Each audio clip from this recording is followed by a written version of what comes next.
અત્યારે તો એટલું કામ જ કરતી હોય.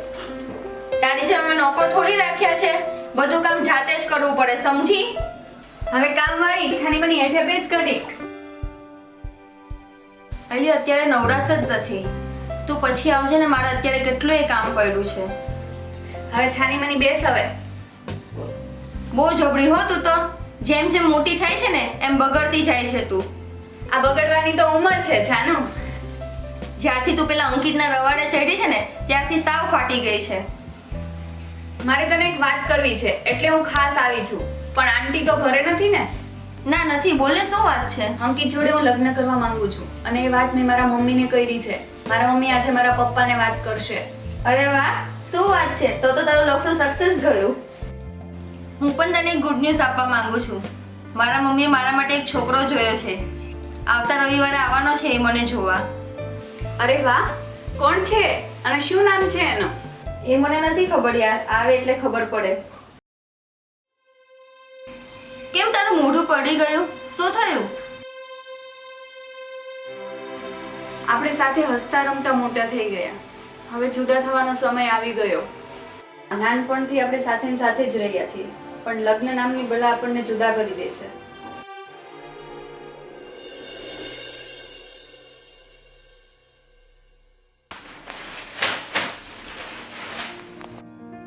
અરે રશ્મિ, અહીંયા આવો તો બેટા. હા મમ્મી બોલો. આ પેલો અંકિત કોણ છે?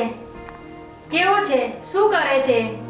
કઈ જ્ઞાતિનો છે? તે કઈ તપાસ કરી? એ મારી જોડે કોલેજમાં હતો, અત્યારે તે જોબ કરે છે. અરે એના ફેમિલી મેમ્બર કોણ છે, એનું બેકગ્રાઉન્ડ શું છે, એ બધું તે જાણ્યું કે નહીં? ના મમ્મી.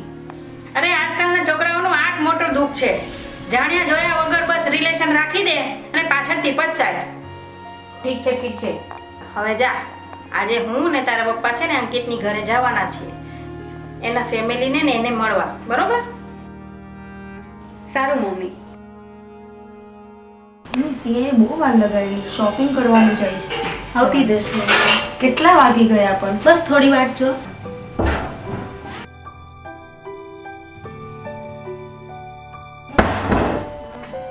આ જો આવી. કેટલી વાર લગાડી તે? ક્યારની રાહ જોઉં છું તારી. તને ખબર પડે કે નહીં, સારા પ્રસંગે વહેલા આવવાનું હોય. અરે પણ એમાં ગુસ્સે શું થાય છે? બિચારી આવી તો ખરા ને.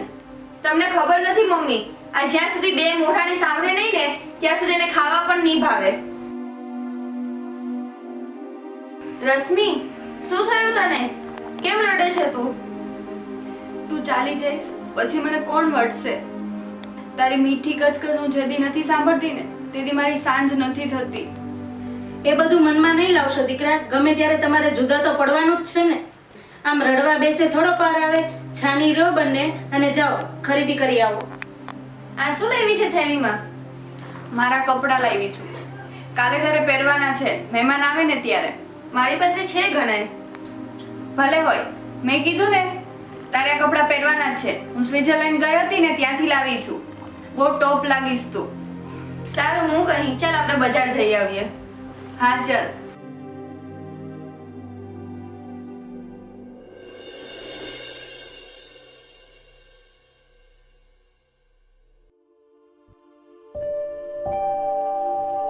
અરે બેટા શું કરે છે? જલ્દી આવ, મહેમાન આવી ગયા છે.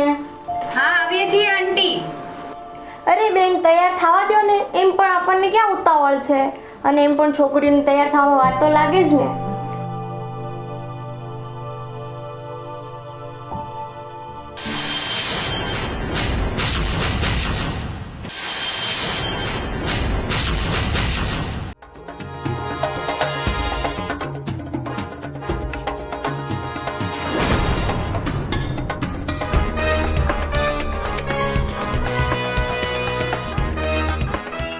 મહેમાન આવ્યા ત્યારે રશ્મિ કેમ જતી રહી? શું થયું એને? ઘરેથી કોઈનો ફોન આવ્યો હશે કે શું? કંઈ થયું હશે? નહીં તો રશ્મિ આવી રીતે ભાગી નહીં. તને ખબર છે, તું જેને જોવા આવ્યો હતો ને એ મારી ખાસ બેનપણી છે, મારા હૃદયનો એક ટુકડો છે. તારે એને જોવા આવવાની શું જરૂર હતી? પણ મને થોડી ખબર હતી. તો પછી મારા જોડે પ્રેમનું નાટક શું કામ કર્યું? અરે પણ એ મારા પપ્પાના ફ્રેન્ડની દીકરી છે અને મારા પપ્પા એની સાથે લગ્ન કરવાનું કહે છે. પણ ના પાડી દેવાય ને તારા પપ્પાને. ના, મારાથી એમ ના ન પડાય. તો હવે તું શું કરવાનો છે? જે છે એ મારા પપ્પાના હાથમાં છે, મારાથી કાંઈ ન કહેવાય. ના, હવે તારે ના નથી પાડવાની. હવે તારે નીતા જોડે સગાઈ કરવી જ પડશે. અમારા બંનેના શરીર જુદા છે પણ આત્મા એક જ છે. તું અમારી વચ્ચે ફાળ પાડવાની કોશિશ ના કરતો.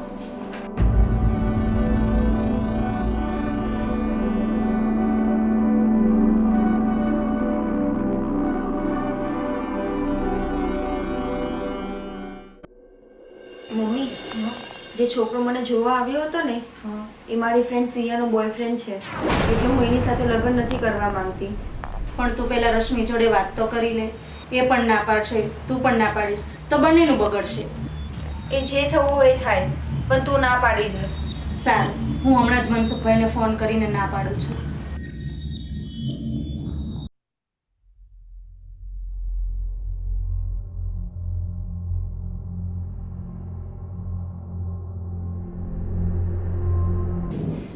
કેમ મને બોલાવી? કઈ કામ હતું? તું અંકિત જોડે લગ્ન કરી લે. નહીં નીતા, એ તને જોવા આવ્યો હતો ને એટલે એની જોડે લગ્ન તારે જ કરવાના છે. પણ એ મને જોવા આવ્યો એની પહેલા હું એને ઓળખતી પણ ના હતી, અને તું એને વર્ષોથી પ્રેમ કરે છે. પ્રેમ અને સગાઈમાં બહુ મોટો ફરક હોય છે નીતા. પ્રેમ અચાનક બંધાઈ ગયેલો ક્ષણભરનો સંબંધ છે અને જ્યારે લગ્ન ભવનું બંધન છે.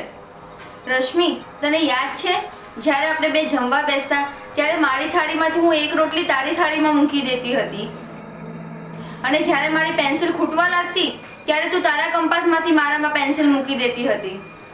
અને આજે હું તારા પ્યારને જૂટવી લઉં? તારો ડ્રેસ ફાટી ગયો હોય અને તારા મમ્મીનો પગાર ના થયો હોય તો હું તને મારો ડ્રેસ પહેરવા આપી દેતી હતી ને. અને આજે હું તારા થનાર પતિને છીનવી લઉં?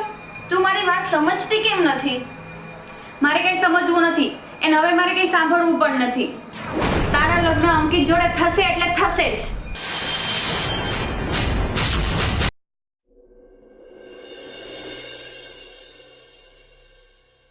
પ્રિય મમ્મી, આજે હું સુસાઇડ કરવા જઈ રહી છું, કારણ કે રશ્મિ કોઈ કારણ સમજે એમ નથી.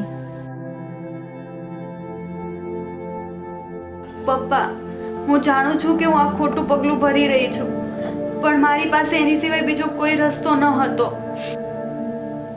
મમ્મી, હું રશ્મિનો પ્રેમ નથી છીનવા માંગતી. હું રશ્મિને કંઈક આપવા માંગુ છું. હંમેશા હું એને કંઈક આપતી આવી છું. પપ્પા, મને માફ કરી દેજો. મમ્મી, મને માફ કરી દેજે.